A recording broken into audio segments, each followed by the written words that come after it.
질의응답 해보도록 하겠습니다. 여러 가지 질문들이 들어왔는데요. 홍지수님 질문 먼저 살펴보겠습니다. 어떤 경우에 좀 운동을 주의해야 하는지 알 수 있을까요? 이렇게 질문 주셨는데 이런 호흡 운동과 관련된 말씀이신 것 같아요.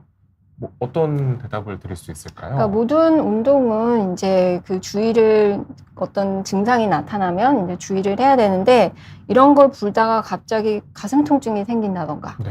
네, 뭐 어지럽거나 뭐 토할 것 같거나 두근거리거나 네. 네, 뭐 쓰러질 것 같거나 그럴 때는 운동을 멈추셔야 되고요. 그리고 좀 다시 의료진의 진료를 보시는 것이 중요합니다. 저 네. 방금 그 직전까지 갔던 것 같은데 약간 더 했으면 안 될 뻔했어요. 그렇죠. 그래서 그게 반복적으로 되면 이제 문제가 되는 거고 그 외에도 뭐 예전에 기흉을 앓았던 병력이 있다던가 뭐 폐기종이 있으시거나 뭐 심장이 그 비대하시거나 심장에 이제 그 부하가 걸릴 수가 있거든요. 그래서 네. 그런 분들은 또 조심하셔야 되고 또 최근에 복부 수술하신 분들은 이게 복부 압력을 사용하다 보니까 네, 무리하게 하시면 안 되거든요. 그래서 이런 분들은 꼭 의료진의 알겠습니다. 적절한 처방이 필요합니다. 적당한 이제 강도로 너무 막 정신이 아득해지고 어지러워지고 실신할 정도로 하시면 안 된다. 네, 이렇게 맞습니다. 주의사항 말씀해 주셨습니다. 그 다음 이제 박상우님 질문인데요. 아까 저희가 좀 다뤘던 내용이긴 한데 간단히 한 번 더 답변 드리면 좋겠습니다. 운동으로 연화장애랑 흡인성 폐렴을 얼마나 예방할 수 있나요? 이렇게 질문 주셨습니다. 네, 이제 수치를 원하시는 것 같은데, 네. 일단 요 도구, 저희 도구 네. 중에서 요거, 네, 이런 도구를 활용을 할 때 흡인 이제 기도로 이쪽으로 내려가는, 보여주시면 될 것 같아요. 네. 네네네. 그 흡인이 발생하는 그 위험이 최대 50% 정도 떨어지는 걸로 되어 있고요.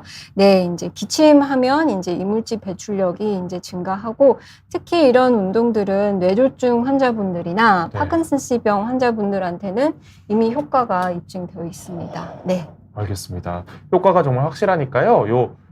또 노년에 또 잘 먹고 건강하기 위해서라도 이런 호흡 훈련들도 저희가 평소에 놓치는 것들이니까 한번 해보시면 좋을 것 같습니다.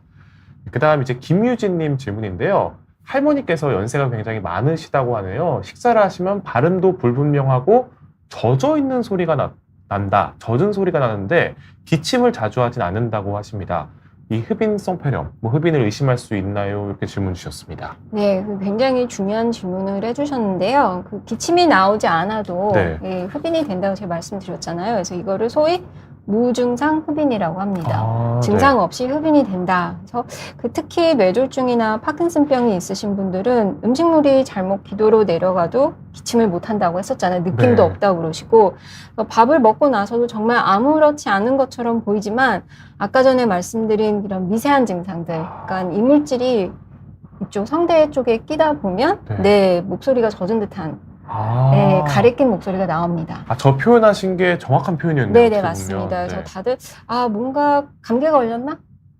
다 그렇게 생각하시지 지금 이게 기도로 내려왔나? 그러니까요. 라고 생각은 안 하십니다. 누가 갑자기 목소리 그런데 너 흡인성 폐렴이야? 이런 네, 게 더 그런 거 이상하잖아요. 없잖아요. 네, 그게 더 이상하잖아요. 기침도 안 하고 열도 없는데 항상 먹고 나서 네. 목소리가 젖은 듯한 목소리가 난다고 그렇게 표현을 하시거든요. 실제로 저희 영문 텀으로도 웨트 보이스라고 해요. 웨트 보이스가 이제 나타나는지.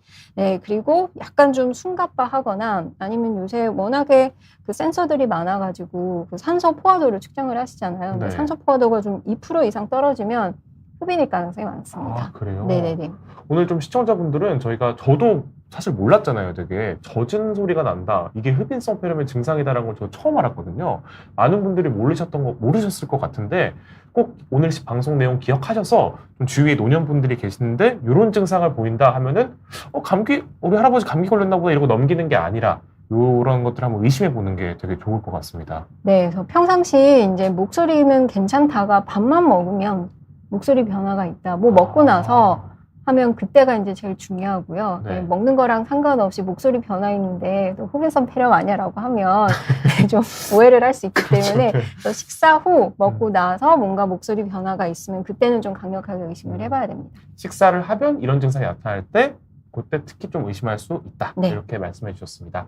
그 다음 시분초님 질문인데요. 80세 노모께서 식사나 물을 드실 때 살에 잘 걸린다고 하십니다. 기침하시면서 아직은 이러면서 가라앉히시는데 흡인성 폐렴 가능성이 있는 걸까요? 이렇게 질문 주셨고 또 검사는 어떻게 하는지도 궁금해하셨습니다. 네, 흡인성 폐렴의 가능성은 이제 물 마실 때마다 그러면 이제 강력하게 의심을 해봐야 되고요. 저희가 흡인이 잘 되는 음식이 이제 딱딱한 거 먹었을 때 그때 이제 목에 잘 걸린다고 생각을 하는데 사실 물 마실 때 제일 기도로 잘 내려갑니다. 아, 그래요? 네, 그래서 물 마실 때 사례가 잘 걸린다고 하면 실제로 그 연화 장애가 있을 가능성이 많고 흡인성 폐렴은 엑스레이를 촬영하거나 이제 내과에서 검사를 통해서 확인이 될 수 있는데 흡인성 폐렴이 왜 왔는지를 확인하려면 연화 장애가 기존에 있었는지 확인하는 것이 중요합니다.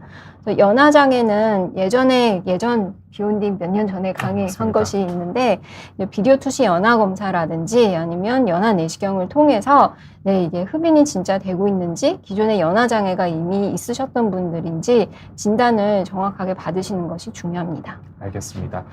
이런 물을 드실 때 살에 잘 걸리는 게 연화장애에 좀 문제가 있을 수도 있다고 말씀하셨으니까요. 시분초님께서는 조금 잘 지켜보시면서 너무 좀 이게 심화되거나 그러면 검사를 받는 게 좋을까요? 네, 한번 확인을 해보시는 것이 좋아요. 알겠습니다. 왜냐하면 대부분 흡인성 폐렴이 있고 나서 연화장애를 알게 되고요. 네. 연화장애가 있는 거를 미리 찾아내서 흡인성 폐렴을 미리 예방하시는 경우는 잘 없습니다. 그렇죠. 예방할 수 있으면 예방하는 것이 가장 좋으니까 오늘 방송을 통해서 꼭 이런 문제가 있다는 걸 발견하셨으면 정말 다행이라고 생각합니다. 한번 확인해 보시는 것도 좋을 것 같습니다.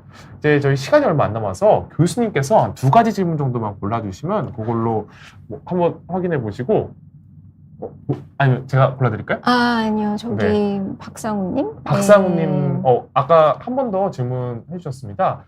주변에서도 쉽게 구할 수 있는 물건들이라고, 그쵸? 빨대랑 풍선들. 사실 이 여러 도구를 보시니까 이걸로도 해보고 싶으신가 봐요. 요거 필요 없이 병원 가지 않고 집에서 도구만 사서 혼자 운동해도 괜찮을까요? 요 도구들을 말씀하신 건가요? 그러신 것 같아요. 네. 일단은 저희 이제 뭔가 시작을 하려면 도구 장비빨이잖아요. 그쵸. 그래서 이제 나도 오늘부터 호흡 운동을 해야지 그러면 왠지 저 테이블 안에 있는 걸 다 사고 싶다는 생각이 드실 수도 있는데, 네, 이제 아까 전에 보여드렸던 풍선불기라든지, 네. 네, 빨대 같은 거는 위험하지 않기 때문에, 네, 집에서 혼자서 따라 하셔도 되는데, 이제 이런 도구라고 하는 거는 치료적 도구이기 때문에 개인의 건강 상태에 맞춰서 네, 이게 저희가 난이도를 조절을 해드려야 되거든요. 특히 이제 고령이신 분들은 옆에서 저희가 훈련을 좀 몇 차례 해드려야 돼요. 처음에 가이드를 좀 드려야 네, 되는 네, 거죠. 맞습니다. 그래서 이거는 도구를 사는 게 문제가 아니라 도구를 사서 제대로 운동을 하려면 네, 안내를 받고 하시는 것이 조금 더 중요합니다. 알겠습니다. 그럼 만약에 병원에서 이렇게 질환을 가지고 계셔서 이런 교구를 받으신 분들은 뭐 가이드를 받으셔서 하면 되고, 예방차 이제 운동을 하고 싶으신 분들은 이렇게 저희가 알려드린 실생활 속 이런 물품들로 먼저 운동을 해보시는 게 좋을 것 같습니다. 마지막으로 그러면 스카이님 요 질문 한번 살펴볼까요? 스카이 2580님이 같이 따라해보니까 정말 재밌다고 하시는데, 사실 질환이 있는 분들한테는 이런 운동이 정말 중요하겠지만 없는 분들은 또 내가 안 해도 되겠지라고 생각할 수 있을 것 같아요. 질환이 없고 건강한 고령자분들에게도 이런 호흡 운동들이 도움이 과연 될까요? 이렇게 물어봐 주셨습니다.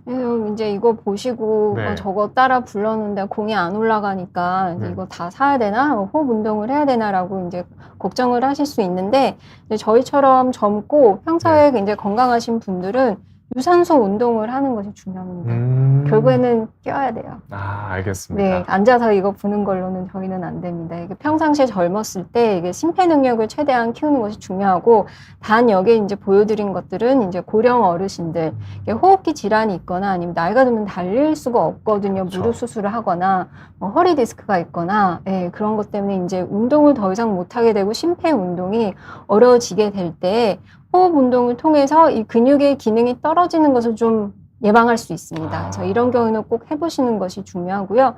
그리고 60대부터는 폐활량이 10년마다 10%씩 줄어들어요. 뚝뚝 떨어져요. 뚝뚝 떨어요. 네. 지금은 숨 쉬는 게 가장 쉬운 거잖아요. 네, 그렇죠. 일이 아니잖아요. 제가 제일 잘하는 거죠. 잘 잘하는 거. 저도 숨 쉬는 운동인데 네. 나이가 들면 이 폐활량이 굉장히 줄어들기 때문에 네, 건강하고 젊었을 때는 평상시 운동으로 달리기나 이런 걸로 심폐 능력을 최대한 올려놓는 것이 중요하고, 오늘 보여드렸던 거는 이제 그렇게 하지 못하시는 이런 고령 어르신들이나 호흡기 질환이나 연화 장애가 있으신 분들한테 적용을 하면 이게 별로 비싼 도구들이 아니거든요. 굉장히 간단하거든요. 네. 팬시한 게 아닌데 굉장히 기본적인 건데 효과를 굉장히 많이 봅니다. 알겠습니다. 말씀해 주신 것처럼 운동을 하실 수 있으면, 특히 뭐 달리기 같은 유산소 운동을 하실 수 있으면 그게 최고고, 만약에 이 유산소 운동을 할 수 없을 만큼 좀 건강이 악화되셨거나 그렇게 할 수 없는 환경이라면 이런 도구들을 이용하시는 게 그나마 유산소 운동보다는 조금 덜하지만 이 호흡 능력을 길러줄 수 있는 방법이라고 하니까요.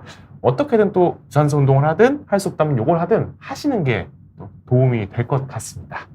여기 이렇게 좋은 내용부터 시연 또 질문까지 받아봤는데요. 마지막으로 임성 교수님께서 좀 이런 연화장애를 앓고 있는 환자분들이나 걱정하시는 분들에게 마지막 말씀하고 마무리하도록 하겠습니다. 네, 그래서 오늘 이제 어르신들, 특히 연화곤란이 있으신 경우에 이제 흡입성 폐렴의 예방에 도움이 되는 이제 호흡 운동법들을 살펴봤고요.